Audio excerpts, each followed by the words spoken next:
მეშვიდე ემოცია. სური. სური ეს არის ძლიერი ემოციური რეაქცია, რომელიც ჩნდება მაშინ, როდესაც ვინმეს წარმატება, ქონება, გარეგნობა ან სხვა სასურველი მახასიათებელი გვაგრძნობინებს, რომ რაღაც გვაკლია. ან გრძნობთ, რომ მას არ ეკუთვნის ის, რაც აქვს. სურის გრძნობა მრავალწახნაგოვანი და ღრმა ფსიქოლოგიური მოვლენაა, რომელსაც როგორც მუქი, ასევე განვითარებისკენ მიმართული ასპექტებიც აქვს. სური თითქმის ყოველთვის უარყოფითად მოქმედებს ადამიანებზე, მაგრამ ეს ემოცია შეიძლება არ იყოს ისეთი უარყოფითი, როგორიც ჩანს. თუ სწორად გაშიფრავთ, შეგიძლიათ დაასრულოთ, რა გჭირდებათ ცხოვრებაში. სური გაძლევს წარმოდგენას sense ნამდვილ სურვილებსა და დებაზე. ეს არის ეს არ არის ეს არ არის დამანგრეველი ემოცია. შეიძლება შენ არ მოგეწონოს ის ფაქტი, რომ ვიღაცას აქვს ის, რაც თქვენ არ გაქვთ, მაგრამ თქვენ უნდა ცოტა მეტი ძალისხმევა ჩადოთ იმაში, რომ ეს მოხდეს ან გაჩნდეს თქვენ ცხოვრებაში. როგორია შურის ფსიქოლოგიური ფესვები. პირველი, დამკვიდრების სურვილი. ხშირად შური ჩნდება მაშინ, როცა სხვა ადამიანთან შედარებით თავს ნაკლებად მნიშვნელოვნად არასრულფასოვნად გრძნობს. მეორე, მოწონების და მიღების მოთხოვნილება. შური იბადება იქ, როდესაც სადღაც სიღრმეში ვარსებობთ იმ აზრით, რომ ის უყვართ, მე არა, მას აფასებენ, მე არა. მესამე, არაკონტაქტური ტკივილი. შური ხშირად არის მოუკლული სურვილის გამოხატულება. როცა ადამიანს არ აქვს სიტყვა, გეგმა ან ძალა იმისთვის, რომ რეალურად მიაღწიოს იმას, რაც შურს იწვევს მასში, ის შეიძლება გადაიზარდოს შემდეგ შურში. შურს ასევე აქვს ორი სახე. კლასიკური დესტრუქციული შური, როცა ადამიანი ცდილობს მან დაკარგოს თავისი ღირებულება, ვინც შურს აღძრავს, მაგალითად გააბათილოს მისი წარმატება, არ მოახდინოს მისი დაკნინება და მეორე კონსტრუქციული შური, როცა შური ხდება მოტივაცია. მეც შემიძლია, მეც მინდა, მეც მოვინდომებ. აქ ხდება ტრანსფორმაცია და შური იცვლება მიზნისკენ. შური შეიძლება იყოს სარკე, რომელიც გვაჩვენებს ჩვენს რეალურ დაკრძალულ სურვილებს. ამიტომ თუ შურს შევხედავთ არა როგორც ცოდვას ან სირცხვილს, არამედ როგორც ინფორმაციას, ის შეიძლება გახდეს თვითგანვითარების ბიძგი ჩვენთვის, თითოეული ჩვენგანისთვის. როგორია შურის როგორც ფსიქოლოგიური ღირებულება და ფესვები. შური არის როგორც ემოციური სტრუქტურა. შური არ არის პირველადი ემოცია. ის მეორადია, ანუ შედგება სხვა ფუნდამენტური გრძნობებისგან, როგორიცაა შიში, არ ყოფნის გამორიცხვის და გარიყვის, სირცხვილი, რომ არ ვარ საკმარისად კარგი, დასჯის მოლოდინი, რომ სხვისი წარმატება თითქოს ჩემთვის საფრთხეა და დაკარგვა. თითქოს სხვისი მიღწევა ნიშნავს, რომ ჩვენ დაგვაკლდა. შური არის ფსიქიკის ცდილობა დაიცვას თავი და განიმუხტოს შინაგანი დაძაბულობა შედარებით. თუ მას აქვს და მე არა, ან მე ვარ ცუდი, ან ის არის გაუმართლებლად კარგი. ესეთი მიდგომით. შურის დინამიკა შეიძლება რომ მოდიოდეს ბავშვობიდან და მოდის ბავშვობიდან ბევრ შემთხვევაში. შურის ძირითადი მატრიცა ხშირად ყალიბდება სწორედ მათ, ჩვენს ბავშვობაში. სადღაც აქვე, ახლოს. პირველი ჩამოყალიბება ხდება მაშინ, მე განვიხილავ რამდენიმე მაგალითს. როდესაც შედარებით აღზრდა ხდება ბავშვის, შედარებითი აღზრდა. ნახე შენი და როგორ იქცევა, ან შენი ძმა როგორ იქცევა. ბავშვს ჩნდება მტკივნეული განცდა, რომ სიყვარული და მიღება არ არის უპირობო. მე ან კიდე როდესაც ბავშვზე უხეშობენ პირობითად. მეორე, ეს არის თვით გამოხატვის უნარი. როდესაც არის ბავშვი ჩახშობელი, როდესაც ბავშვს არ აცლიან ქონდეს უნიკალური სურვილები ან სიხარულები. ის იწყებს სხვისი ცხოვრებას. გამოთმებული კონკურენცია. ამ დროს ფორმირდება განცდა. სიყვარული რესურსია, რომელიც შეიძლება სხვამ წამართვას. ეს როგორც ფსიქოლოგიური. ეხლა წავიდეთ ეზოთერიკაში, შური და ეზოთერული ხედვა. ეზოთერიკულად შური განიხილება როგორც დაბალი ვიბრაციის ენერგია, რომელიც არღვევს ენერგეტიკულ ბალანსს, როგორც შურის გრძნობელობის, ისე ობიექტის მიმართ. შური ხშირად უკავშირდება მეორე ჩაკრას, სვადჰისტანა ჩაკრასთან არის კავშირში და დიდ ბალანსს იწვევს ამ ჩაკრის, რაც კავშირშია სურვილების, ტკბობის და საკუთარი საზღვრების თემებთან. ანუ თქვენ თუ სურვილების პრობლემა გაქვთ, სიამოვნების ტკბობის პრობლემა გაქვთ, საკუთარი საზღვრების დაუცველობის პრობლემა გაქვთ, კითხეთ საკუთარ თავს. სურთ რამეს? სურს, ისევე როგორც სხვა დაბალ დონის ემოციებს, აქვს ძლიერი ვიბრაციული და დეგრადაციული ენერგია.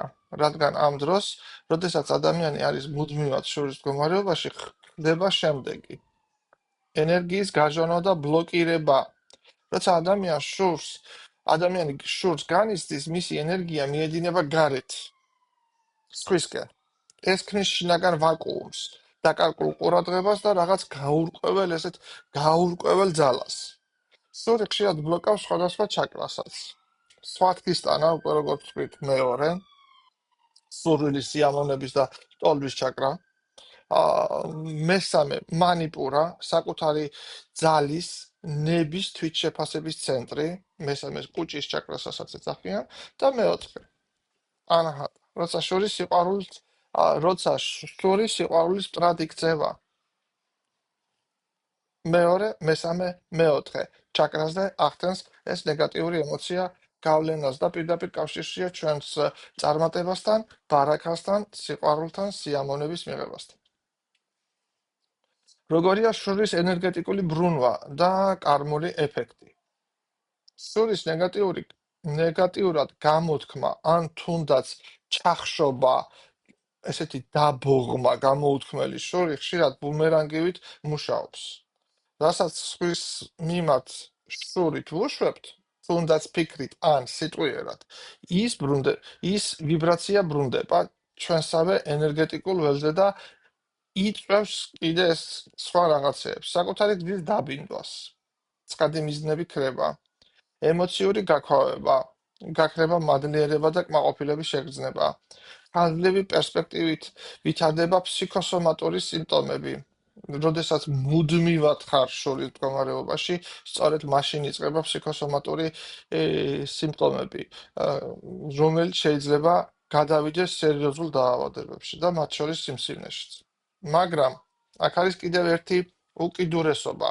თუ თქვენ ამ ემოციას მუდმივად და ხშირად დანებდებით, ან საერთოდ გაურბიხართ იმის აღიარებას საკუთარ თავში, რომ თქვენ შეგიძლიათ იყოს შურიანი და გადაკავთ ბოღმაში. მაშინ აღმოჩნდებით იმ ამაზრდენი გრძნობის წინაშე, რასაც ქვია ეჭვიანობა. ეჭვიანობა დამღუპველია, ეს არის ემოცია, რომელიც იწვევს სიძულვილს. საქმე აღარ არის იმის ცოდნასა და გაცნობიერებაში, თუ რა გვინდა ჩვენ, არამედ იმის სურვილი, რომ იგივე გვინდა, რაც სხვა ადამიანს. ეს არის ესეთი მდგომარეობა, რომელშიც არც კი გაინტერესებს ის, რომ თქვენ ფლობთ ბევრ მეტ სიმდიდრეს, ვიდრე ვინმე სხვა. ან ეჭვიანობ მაშინაც კი, როცა არცე თქვენგანს არ აქვს ის, რაც გსურთ. როდესაც შური არის შეგნებული და თქვენ აკონტროლებთ მას, შეგიძლიათ უკეთ გაიგოთ საკუთარი სურვილები და სწორად მოახდინოთ ორიენტირება თქვენსავე ცხოვრებაში. ეჭვიანობისგან თავის დასაღწევად საუკეთესო გზაა. გაიხსენით იმ ადამიანთან, რომლის მიმართაც განიცდით ამ გრძნობას. როგორც კი ამას გააკეთებთ, ეჭვიანობა გარდაიქმნება შურში და დაკარგავს თავის დამანგრეველ ძალას. ასევე შური შეიძლება გამოვიყენოთ როგორც გარდასახვის შესაძლებლობა. შური ის არ არის ცოდვა, ის არის სიგნალი. კარგად გაიგონეთ. არ არის ცოდვა, ის არის სიგნალი. ის გვაჩვენებს რა გვაქვს შახშული. უკვე ჩამოვთვალე ზემოთ. ვისგან ან ვისგან გამოვეყავით. რა გვწადია, მაგრამ თავს ვერ ვართმევთ. რა თქმა უნდა, შეიძლება შულის ტრანსფორმაციას და როგორია მისი ნაბიჯები. პირველი ეს არის შეამჩნიოთ, დაინახოთ, რამ გამოიწვია ეს გრძნობა, ვისზე მაქვს ეს შური და კონკრეტულად რის გამო. პირველი პუნქტი. მეორე, აღიარო საკუთარ თავთან გულწრფელად დატოქსვის გარეშე. გამოუწყდე საკუთარ თავს. სურს გრძნობდა, ესეც ვარ მე. მესამე, გადააქციე შურის უკან დგომის სურვილის დანახვა და მისთვის უსაფრთხო გამოხატულების ძებნა და ქმედება მის მისაღებად. შეიძლება სურვილის მიღება ან აღიარება გიხსნის იმ ნეგატიურ დატვირთვისგან, რაც შურს ახლავს და მაშინ ის შეიძლება იქცეს გზამკვლევად საკუთარი სურვილისკენ. შურის გრძნობასთან მუშაობა მოითხოვს სათუთ ეტაპობრივ და ღრმა მიდგომას, როგორც ფსიქოლოგიური, ასევე ენერგეტიკული და პრაქტიკული ვარჯიშებით, თვალსაზრისით. და მაინც როგორ მიუდგეთ შურის გრძნობას და დავძლიოთ ის, რომ არ გადავიდეს კარმაში. როგორ უნდა გავაკეთოთ ეს, რომ არც ჩვენი გადასახდელი იყოს და არც შემდეგ თაობაში გადავიდეს კიდე ეს კარმული ვალები. ეს ხდება ეტაპობრივი მეთოდით. მე გეტყვით თქვენ რამდენიმე ვარიანტს, სულ 4-ია. თავისი პრაქტიკული სავარჯიშოებით. თქვენი უფლებაა გამოიყენოთ ეს ყველაფერი. პირველი, აღიარება და გაჩერება. დიახ, მე გრძნობ შურს. შურის პირველი საფეხური არის მიზრის გამოჩენა ცნობიერიდან. შურით ადამიანები ხშირად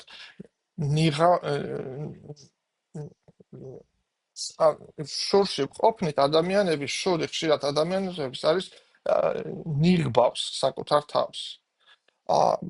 და ეს ეხმარებათ განკითხვაში. ვინ არის ეგ? მაგის ადგილი აქ არ არის, ბევრად უკეთესები არიან დაახლოებით ესეთ მიმართულებაში, ზისკში, ირონიაში, გულგრილობაში, ეს მე არ მაინტერესებს და ასე შემდეგ. რა დაგეხმარებათ სავარჯიშო? იმისთვის რომ აღიაროთ ეს. დაუსვით კითხვა საკუთარ თავს. ზოგადად კიდევ ერთხელ გამომეორდები, რომ ჩემი კითხვები აბსოლუტურად ყველა უნდა გაკეთდეს წერით. დაწერთ კითხვას და წერითვე გასცემთ პასუხს. ბევრად უფრო კარგი შედეგები აქვს. ასე რომ აღარ გამომეორდები ხოლმე. ან კარგი გამომეორდები. დაწერეთ. იყავით გულწრფელები საკუთარ თავთან. თუ კი არ გინდათ ფსიქოლოგებთან ფულის გადახდა. მე თქვენ გთავაზობთ ამის საშუალებას.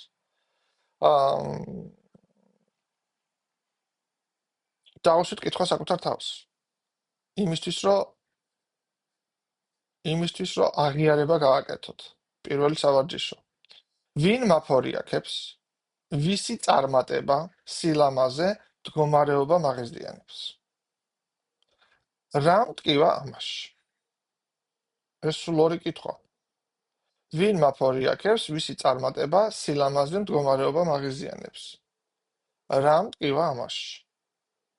ასე რომ შეგიძლიათ დაწეროთ როგორც განტოლების სახით. მე მშურს X-ის, იმიტომ რომ მე თვითონ სურს Y-ი. იგივე ფორმულირებაა, როგორც განტოლება და შეგიძლიათ ამოხსნათ. ერთ ფუნქციური განტოლება. მეორე, სურის წიაღებში ღრმად ჩახედვა საკუთარ თავში. რა სურვილი დგას ამ გრძნობის ქვემოთ, მის უკან. სურის უკან ხშირად დგას დაკრძალული სურვილები. შენი ამოცანაა იპოვო არა ის, რამაც გაგაღიზიანა სხვებში, არამედ ის, რაც მოგწონს, მაგრამ საკუთარ თავში არ ცნობ მას. გაურბიხარ, არ გინდა აღიარო ის, რომ სინამდვილეში რა არის შურის შენს ცხოვრებაში შურის მთავარი საწყისი მიზეზი. აქაც შეგიძლიათ გამოიყენოთ კითხვები სარკის წინ.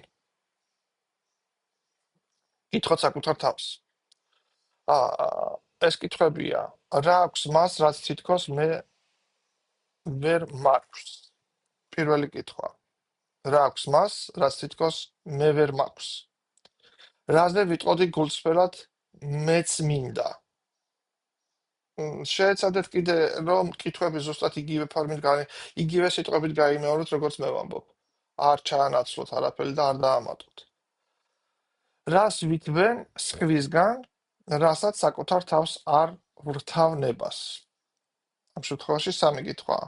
იმისთვის რომ ჩავიდეთ უფრო ღრმად და ვიპოვოთ მთავარი სურვილი, რასაც არ ვახცევთ ყურადღებას. შურის რეალური ობიექტი ხშირად არა ადამიანი, არამედ მდგომარეობაა. და ამ კატეგორიაში შედის თავისუფლება, დაცულობა, წარმატება, მიღება და სილაღე. მდგომარეობები არის ესე. მესამე სავარჯიშო, რაც შეგიძლიათ გააკეთოთ შურის დასაძლევად. ეს არის საკუთარ სხეულთან მუშაობა, ენერგიის დაბრუნება. ესეთი ცოტა ენერგეტიკული სავარჯიში. თუ თქვენ ხართ მუდმივად შურის მდგომარეობაში, თქვენი სული ენერგეტიკულად მოითხოვს თქვენგან, რომ დააბრუნეთ ჩემი ძალა, ჩემშივე, რაც უაზროდ გაეცი. და ამისთვის შეგიძლიათ გააკეთოთ მანიპურა ჩაკრის სავარჯიშო, გააქტიურებისთვის. ან დადექით ყარად ფეხზე, ან დაჯექით, არ აქვს არანაირი მნიშვნელობა.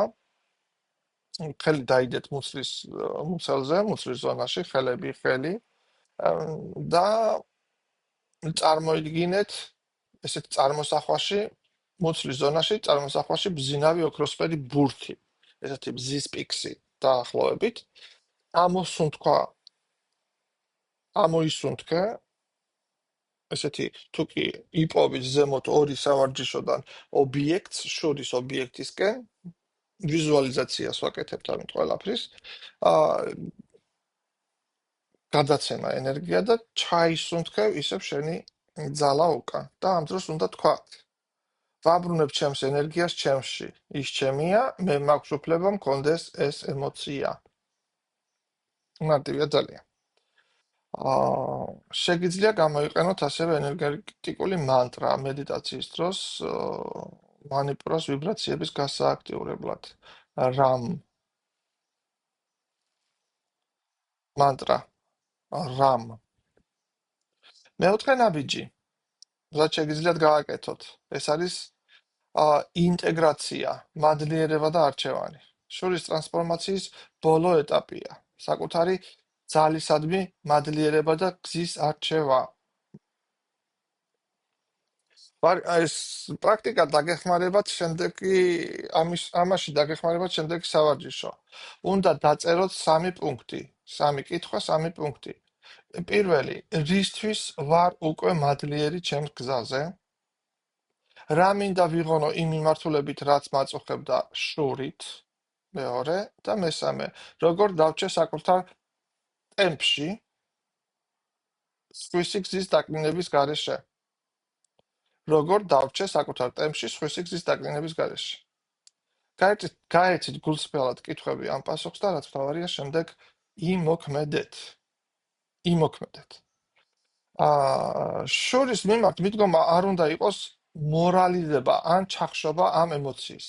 სათვალით რომ ის არის გამოწვევა თქვენ ამ ცხოვრებაში და არის ის კარმა, რომელიც თქვენ უნდა გადაამუშავოთ. გამოცდა, რომელიც უნდა ჩააბაროთ თქვენ და ამიტომ თავარია თქვენვე შეეხოთ საკუთარ ღრმა მივიწყებულ სურვილს. დააბრუნო ენერგია საკუთარ წრეში და გადააბიჯო იმ შიშებს, აგზალებებს და ტკივილს, რომელმაც გამოიწვია შური და გამოიჩინო საკუთარი სულის უნიკალური გზის სილამაზე. გაბედო და გადადგა ნაბიჯები. იმოქმედო და იყო თვითრეალიზებული, ვიდრე ის რომ იყო შურში. ეს თქვენი ცხოვრებაა და თქვენ ცხოვრებას ვერავინ ვერ მართავს. და ნუ მისცემთ რაღაც ემოციას გმართოს და შეგაფერხოს იმ ბადაღებული ბედნიერების გზაზე. კონსულტაციები ონლაინ.